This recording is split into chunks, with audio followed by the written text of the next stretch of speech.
राजा विक्रमादित्य के न्याय की कहानियाँ केवल भारत में ही नहीं बल्कि पूरी दुनिया में बुद्धिमानी और निष्पक्षता की मिसाल मानी जाती है।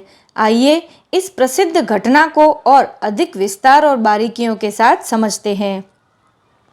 महाराज विक्रमादित्य के राज्य में अन्याय के लिए कोई जगह नहीं थी। उनके दरबार में नवरत्न बैठते थे, जिनमें कालिदास जैसे महान कवि और वराहमिहिर जैसे खगोल शास्त्री शामिल थे। एक दोपहर जब राजा अपनी सभा समाप्त करने ही वाले थे, तभी दो महिलाएं रोती बिलखती हुई न्याय की गुहार लगाने पहुंची। उनके हाथों में एक नन्हा सा बालक था, जो मुश्किल से 1 वर्ष का ही होगा।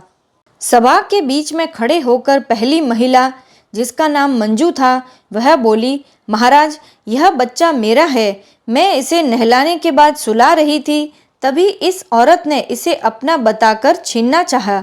यह झूठ बोल रही है। तभी दूसरी महिला, जिसका नाम राधा था, वह फूट फूट कर रोने लगी और बोली, दुहाई हो महाराज, यह बच्चा मेरी कोख से जन्मा है। मंजू मेरी पड़ोसन है। इसका अपना बच्चा कुछ समय पहले खो गया था, इसलिए अब यह मेरे लाल पर अपना हक जता रही है। आप ही बताइए, क्या कोई माँ अपने बच्चे को भूल सकती है? दोनों के तर्क इतने ठोस थे और दोनों की आंखों में आंसू इतने सच्चे लग रहे थे कि चतुर मंत्री भी असमंजस में पड़ गए। कोई गवाह नहीं था और न ही कोई सबूत। राजा विक्रमादित्य कुछ देर के लिए आंखें बंद करके मौन हो गए। वे जानते थे कि शब्दों से सत्य का पता नहीं चलेगा। सत्य का पता केवल हृदय के भावों से चलेगा। उन्होंने अचानक अपनी आंखें खोली और उनकी आंखों में से एक कृत्रिम कठोरता आ गई। उन्होंने कड़कती हुई आवाज में कहा, चूंकि तुम दोनों में से कोई भी पीछे हटने को तैयार नहीं है और सत्य का कोई प्रमाण नहीं है, इसलिए मैं इस बच्चे को 2 बराबर हिस्सों में बांटने का आदेश देता हूँ। राजा ने अपने प्रधान जल्लाद को बुलाया और उसे अपनी चमकती हुई तलवार थमा दी। राजा ने आदेश दिया, इस बच्चे के ठीक बीच से 2 टुकड़े करो। एक हिस्सा मंजू को दो और दूसरा राधा को। न्याय आधा आधा ही होगा। पूरे दरबार में सन्नाटा छा गया। लोग कांपने लगे कि क्या राजा वास्तव में एक मासूम की जान ले लेंगे? मंजू, जो कि नकली माँ थी, वह चुपचाप खड़ी रही।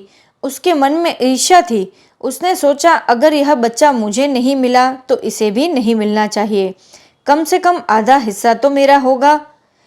राधा, जो कि असली माँ थी, जैसे ही जल्लाद ने तलवार हवा में लहराई, राधा पागलों की तरह चिल्लाई और राजा के चरणों में गिर गई।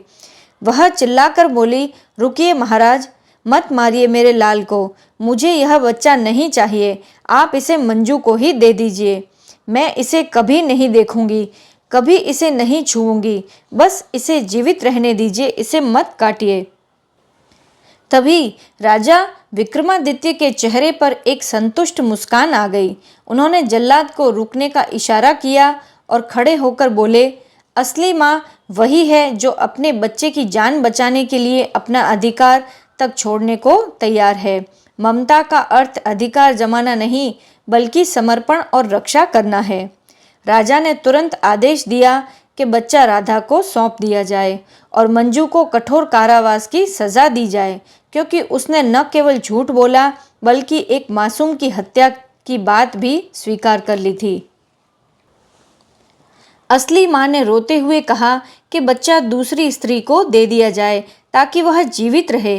राजा समझ गए कि जो माँ बच्चे की जान बचाने के लिए उसे त्यागने को तैयार है, वही सच्ची माँ है।